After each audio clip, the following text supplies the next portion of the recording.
This episode is sponsored by the Body Image Upgrade, a 30-day course helping you rebuild your relationship with your body. Tools, resources, and daily exercises to upgrade your body image. Learn more at bodyimageupgrade.com and enter the code podcast for 50% off. Welcome to Breaking Body Biases, a podcast about creating health and happiness without worrying about your weight. I'm Christine D. Philippus, certified fitness professional, studio owner, and creator of FitProEd, an online education platform for group fitness instructors. Join me every week as I interview fellow fitness pros, dietitians, wellness practitioners, and a wealth of others who are sharing their journey and helping to destroy diet culture. Welcome to episode 16 of the Breaking Body Biases podcast. This is Christine here, your host, and I'm so glad that you're here and you're listening. We would love to know what you think about the show. If you have any questions or feedback, we love getting your reviews, but we'd also love to hear your voice. Leave us a message on our website. You can also connect with me or the show on social media. And if you ask a question on our website, we have that new feature, leave a message. You might be featured on a future show. So we'd love to know what burning questions that you have regarding diet culture and working out and intuitive eating and anything that you could be thinking of. We can ask one of our experts and get your questions answered. This week on the show, I have a fitness instructor, Angelina Shimkus, on the show. Angelina is a group fitness instructor, a second grade teacher, a mom, and she's the founder of Embia Fit. She teaches a variety of fitness classes online, from yoga and Pilates.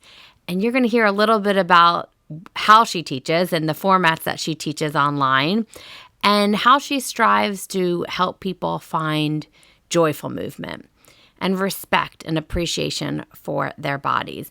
We talk about how she got into fitness, her struggles with an eating disorder and body image, and how she changed the way she leads group fitness and what she'd like to see changed in the industry. So let's listen in on my conversation with Angelina. Welcome, Angelina, to the show. I'm so excited to chat with you today. Thank you. I'm so excited to talk too. So you're a fitness instructor. You're also a mom and an educator. So talk to me about how you got into fitness. So I got into fitness. It's kind of a long run of getting there because as a child, I was in a chubbier frame and was really intimidated by physical activity. Not so much that I didn't enjoy it, but I think that people's perceptions of me really got in the way of myself being able to put my whole heart into movement. And it's kind of funny because I also grew up, I danced growing up, and I tried things like soccer and random other physical activities. And I always thought that I loved dancing growing up.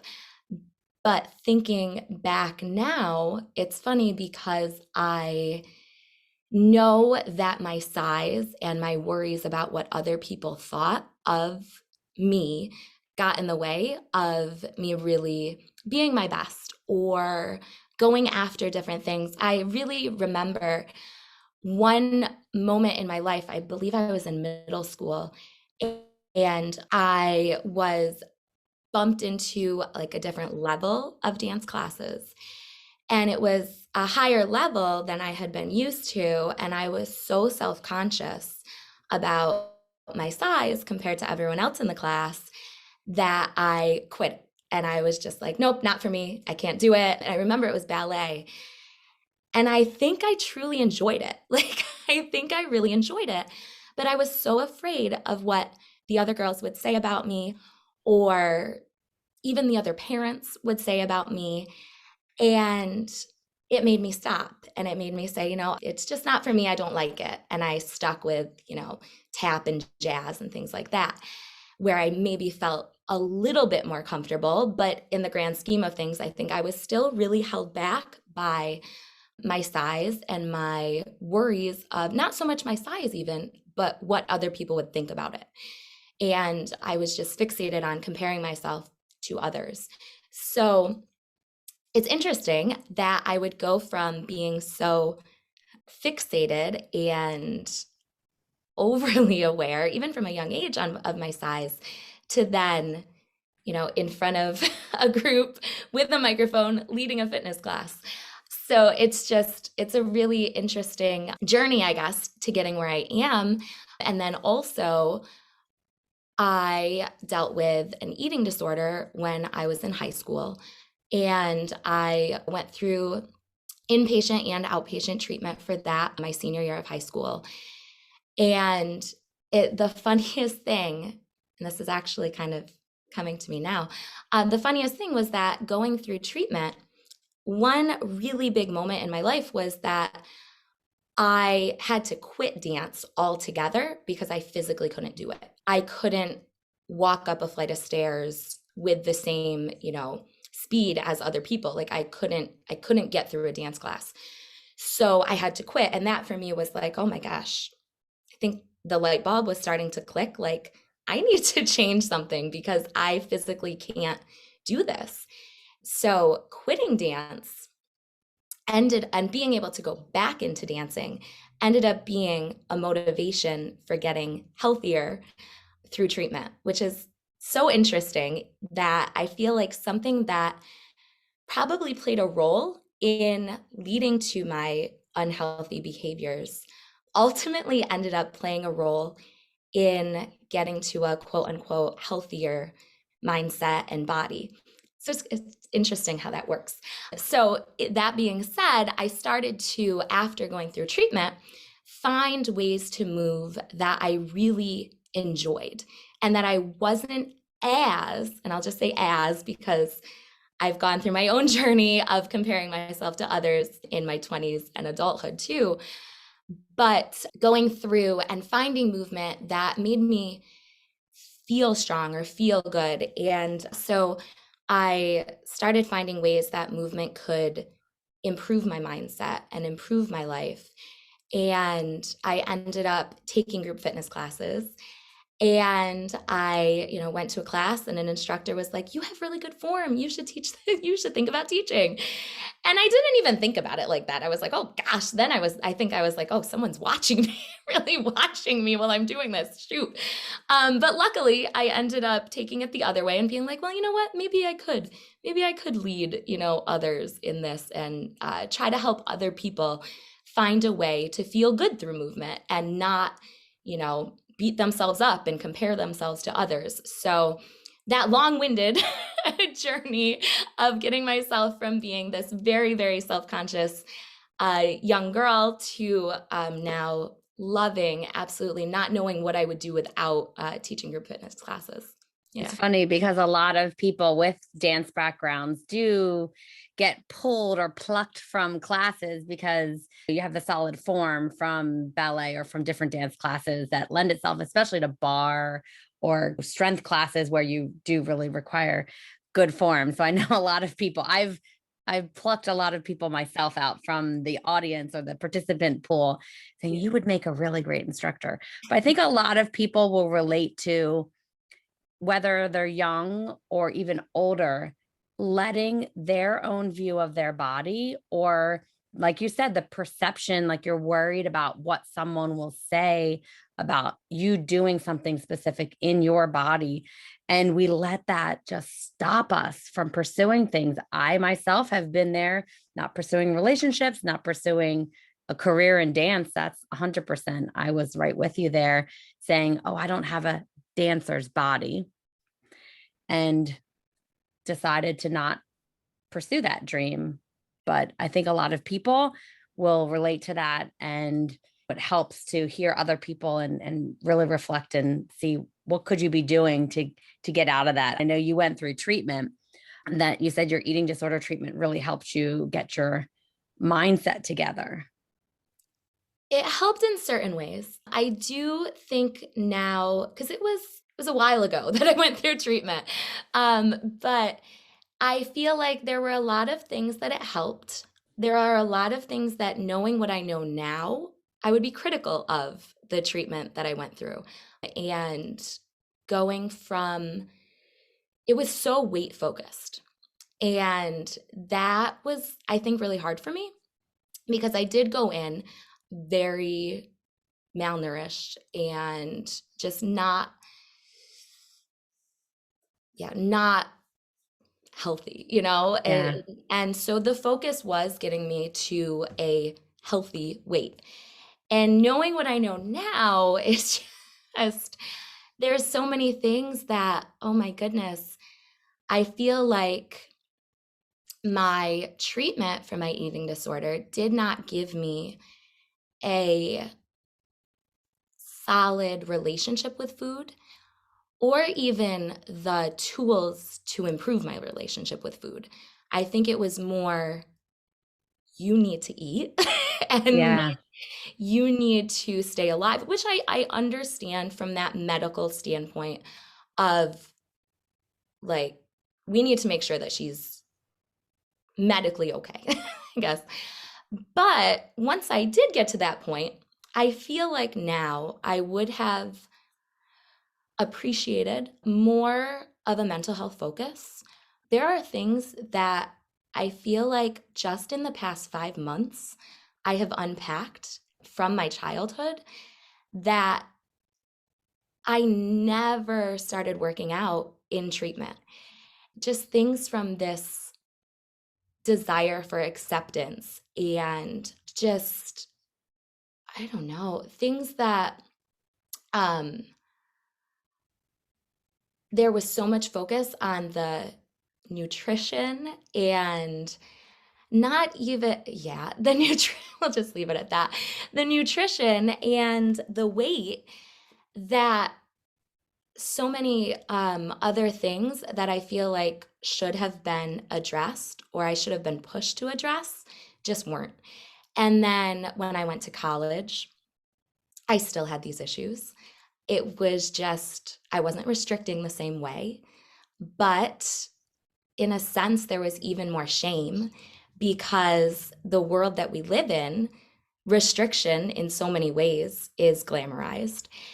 And so then to go the opposite route and dealing with things like purging and not so much a binge eating disorder, but you restrict, so the more restricting binging cycle and things like that, um, there was so much shame with that and so many things that I never really worked through until many years later that I feel like looking back on the treatment that I did get, well, I'm very grateful for, in a sense, getting my life back, really, and getting this renewed. I feel like before treatment, I was very, very quiet and shy.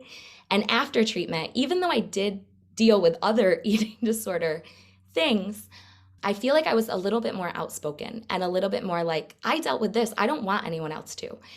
And so I'm going to, do anything I can to say, if I hear someone talk bad about their body, I'm going to say something. Like, I'm not just going to listen to it. And I had this like mission to help others.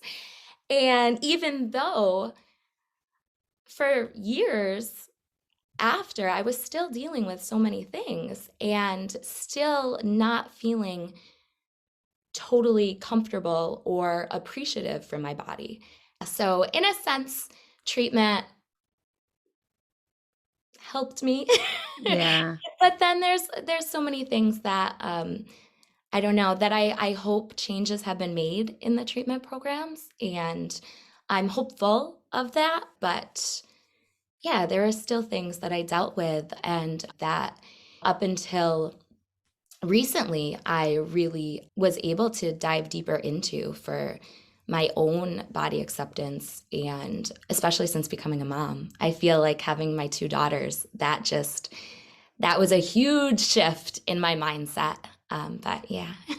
Yeah. Because you mentioned that You don't want other people to struggle the way that you did. A lot of people will say that like their pain becomes their purpose in order to not, again, have that struggle. And I can imagine having children. I mean, same thing happened with me. I had a little boy, and I can only imagine how greater that responsibility feels when you have girls that struggle so much more than boys. I mean, boys do struggle. Our society struggles as a whole. And I also think that boys should be taught so that way the girls, how we treat each other, because you hear a lot of boys making fun of girls and their thunder thighs and things like that.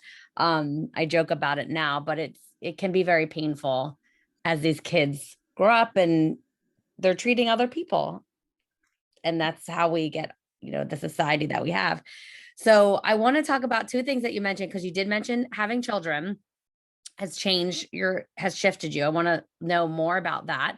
And then also you mentioned that the last couple months, 6 months, maybe the past year, things have shifted and we're always learning and growing. I feel like we could meet up again in a year and we'll probably look back on the way we're talking now and go, oh my goodness, I didn't know this, I learned this. So how have things shifted over the past, 6 months to a year? Is it a result of COVID and the lockdowns, or are there other things that have gone on? So between children and COVID, what's happened? What's changed? So actually, the biggest shift, I think, has been I teach virtual fitness classes, and at the new year, I did a flow where we kind of worked through 2020 so that we could go into 2021 with just different, knowing that not everything is magically going to be perfect, but just a little bit of clarity and some different intention setting in the new year. And one of my subscribers actually emailed me, and as like a little bit of a follow up to that session, and she was talking about how her goal in this new year is to be more compassionate to herself. And she talked about the way that I cue and whatnot in helping that. But then she mentioned that her goal isn't always so much to be body positive, but to be more body neutral. And that sometimes it's just too much of a struggle to be body positive.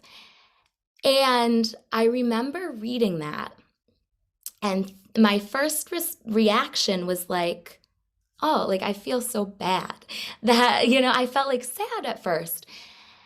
And then I just kept thinking about her words, and I was like, well, no, that's not sad at all. Like, that's practical and that's real. And that is so much more attainable and so much, I feel like I don't know, that mindset to me, it was mind blowing. I was like, you would have thought like she said something crazy, but I was just like, oh my gosh, she is so right.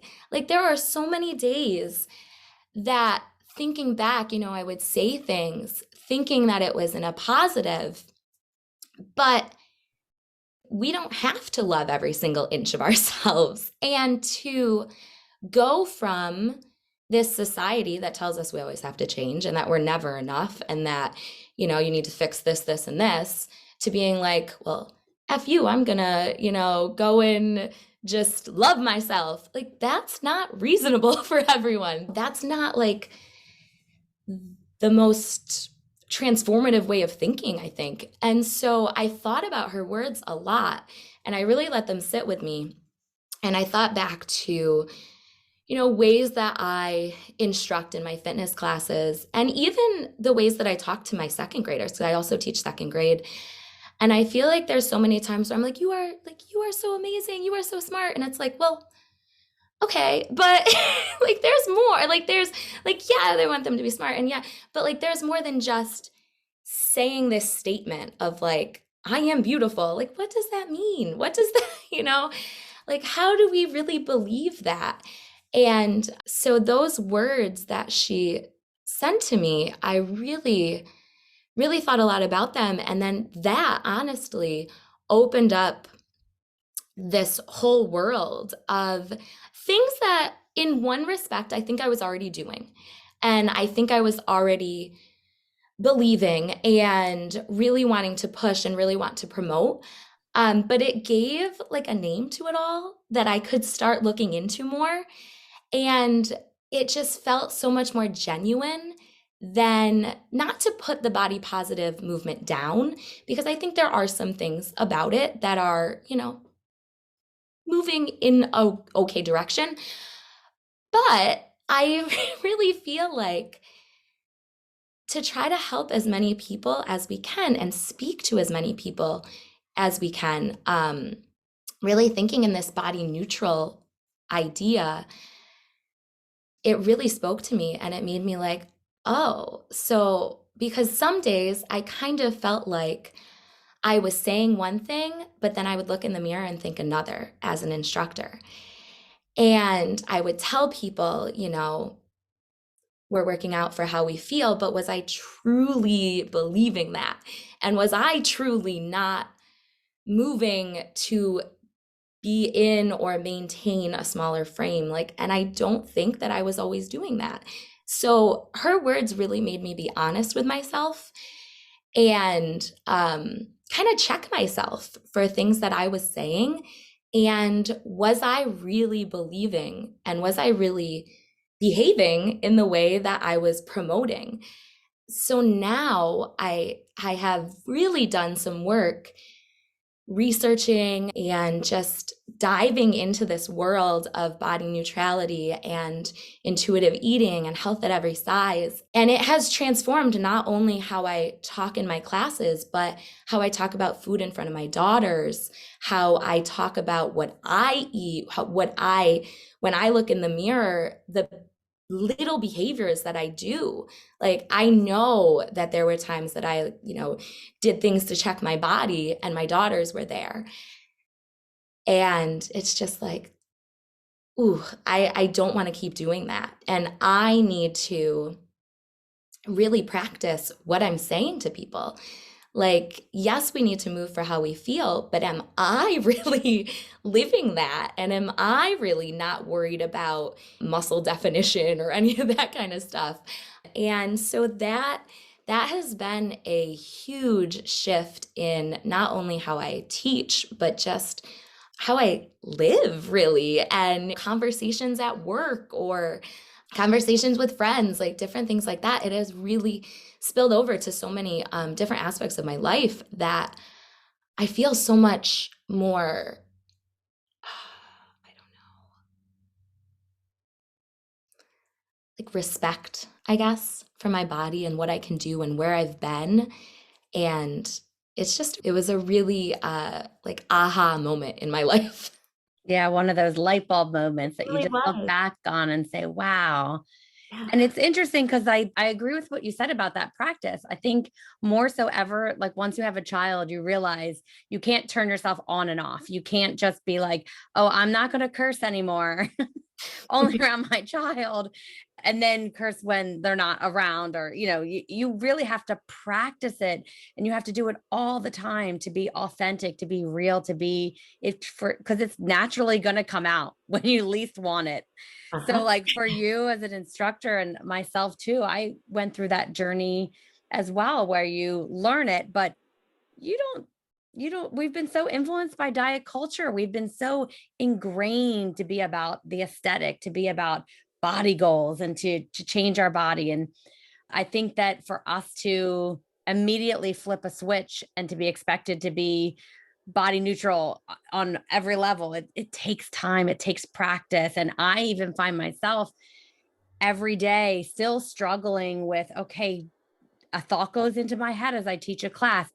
Is that really the right thing to say? Maybe not. And like you were saying about checking your body, and there have been days that I wake up and I'm like, ugh, I really don't like my thighs today. And that's okay. I can have a day that I don't like something about my body. I don't have to love it. It can be neutral. They're just my thighs. They're Yeah. just getting me through the day.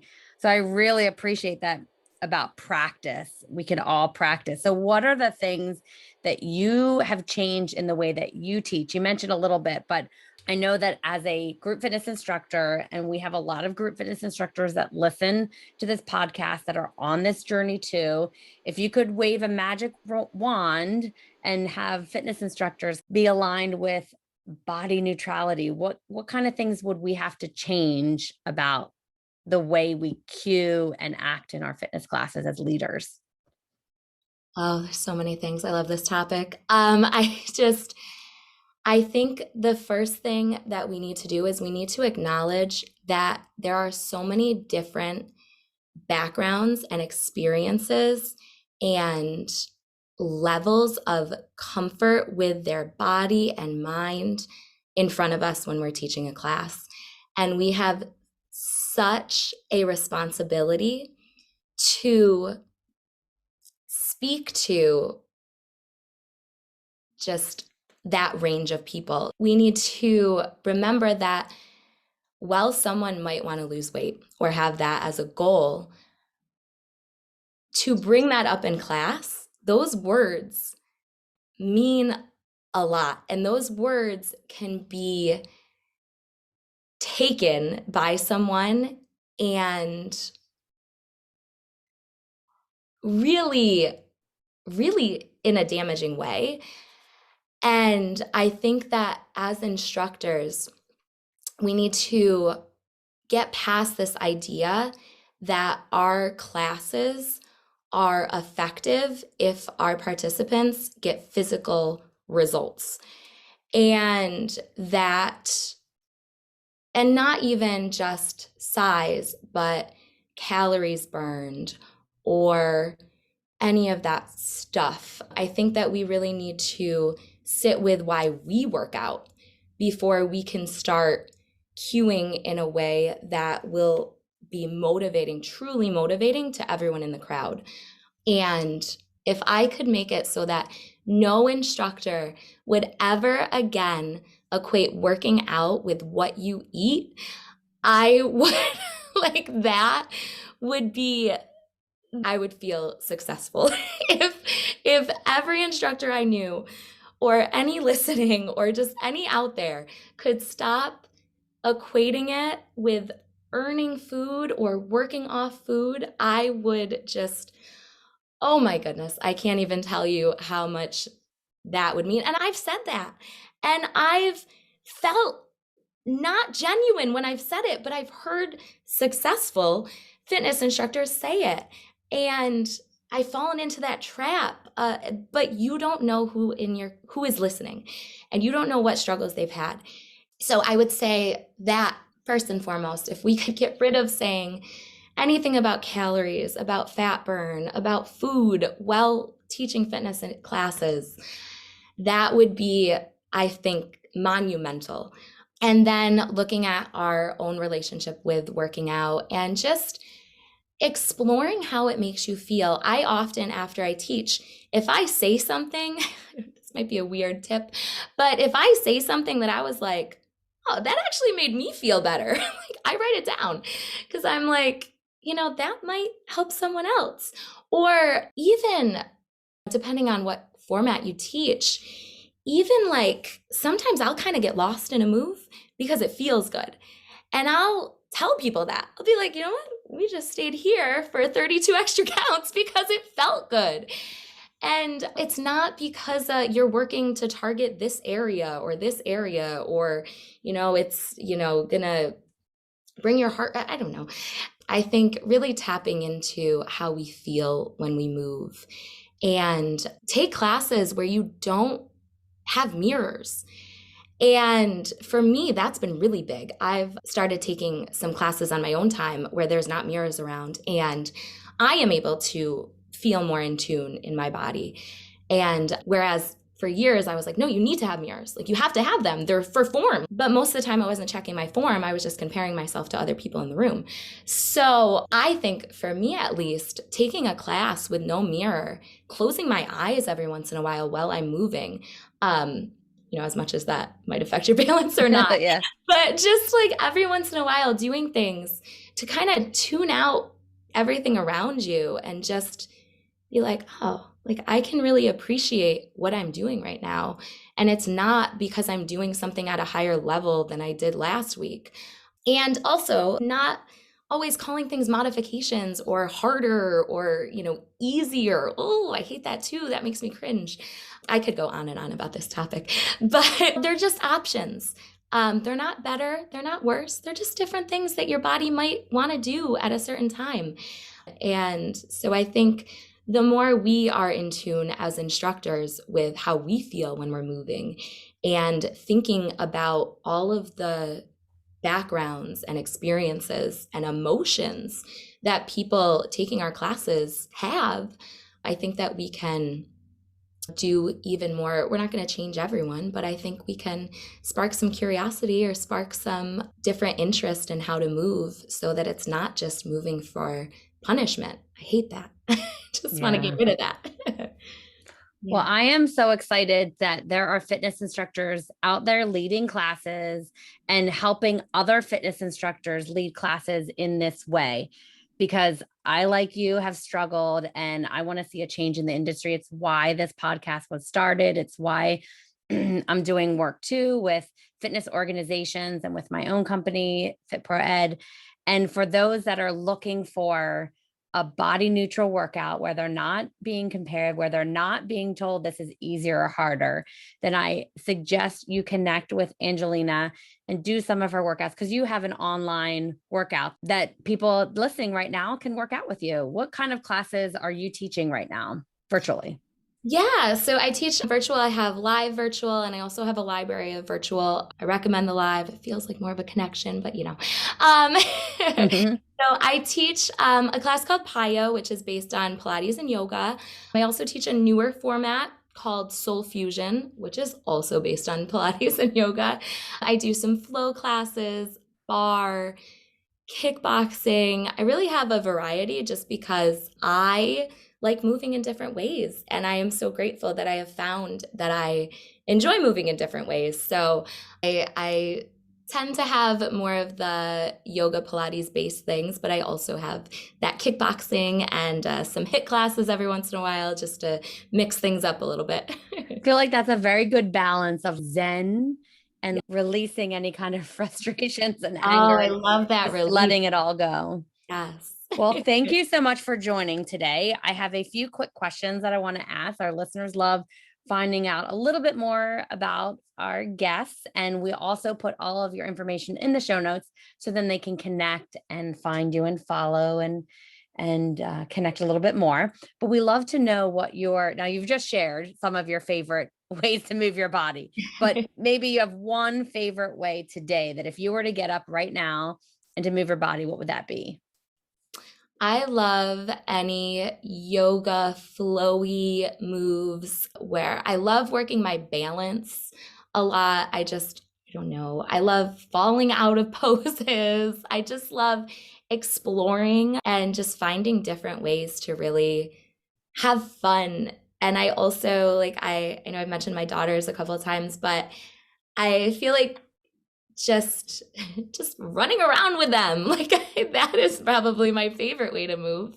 They know what I do, and so they'll try some things that I do when I'm teaching and whatnot. So that's my favorite way to move. I love that exploring, because you take out all the shoulds and the need for like perfection, especially when it comes to yoga, that can be challenging to some people. So I Yeah, love that. Just exploring and falling out of postures. I love that. have more fun falling out sometimes, I think. Yeah. So what's your favorite way to practice self-care? Well, napping as much as I can possibly I do. think with children, that's a necessity. I think if I get a nap, woo, that's a good day. Napping, and then also, it doesn't seem like much, but just taking some time to take some deep breaths and draw back into my own breath. I like doing alternate nostril breathing sometimes. That just, I really have to focus on it. And I do it sometimes before I teach a class to kind of calm my nerves a little bit. Because even after 10 years, I still get nerves every once in a while. I think it's healthy. But yeah, that just taking some time to breathe is I think more than we give it credit for. Yeah, I agree. And your favorite music? Do you have any favorite songs or artists that you're enjoying listening to right now? Well, my favorite is always 90s and 2000s R&B. That's just my favorite to listen to and to move to. I could listen to anything from 90s and early 2000s. That's my favorite. Yeah, that's what I love. Yeah, I feel like 90s, probably if I had to do a survey on these episodes, I think 90s hip hop gets the most, It's the best, right? yeah, for sure. It's just so fun. For sure. So what's your favorite binge-worthy thing right now? I know over the last year, a lot of us have been locked down and maybe watching or listening or doing too much of one thing. So is there something that you found binge-worthy this year? So I didn't find it this year. I actually found it while I was on maternity leave with my second daughter, but I have watched it and it's not like anything new. But Schitt's Creek is Mm, my just very favorite show. I have rewatched it a lot of time. I don't even know now how many times I've rewatched it. But I could watch it over and over again. And a show that I've also recently gotten into that I've been trying to binge watch, but I fall asleep as soon as I really get a chance to, is Shrill. So I mhm. on Hulu. Yeah, I've been wanting to get to really get even more episodes under my belt, but that's one that I, in a perfect world, would have finished already. But Well, like you said, those naps, that sleep is your self-care. So maybe enjoy the self-care and exactly. maybe in another year or two, you'll get through the whole season or two. I think it's on season 2 or 3 now. I think so. Yeah. So Got a bunch of ways to go. yeah. Take your time. Netflix or Hulu, I guess it's on Hulu, will be there for you Exactly. whenever you need the escape for that show. Well, thank you so much again for being here today. And I look forward to more conversations and really changing the industry. Us as Fit Pros, just really spreading this information and getting more instructors on board with really helping people move in a joyful way, in a body neutral way, and just live happier, healthy lives. So thank you again, Angelina, for joining us. Yes. Thank you so much for having me. I love that you're doing this. It is so needed. That was my interview with Angelina. If you enjoyed this episode or any of our show episodes, please take a minute and rate and review our show. It really helps new listeners find our show and tune in. Because our overall mission is to amplify voices, destroying diet culture, to help more people live happier, healthier lives. If you want to learn more about our show or our guests, I'll have Angelina's information in our show notes on our website. You can connect with her, learn more about Embia Fit, connect with past guests, ask questions, and so much more. Lots of resources at breakingbodybiases.com. Thank you for tuning in, and we'll have a brand new episode for you next week.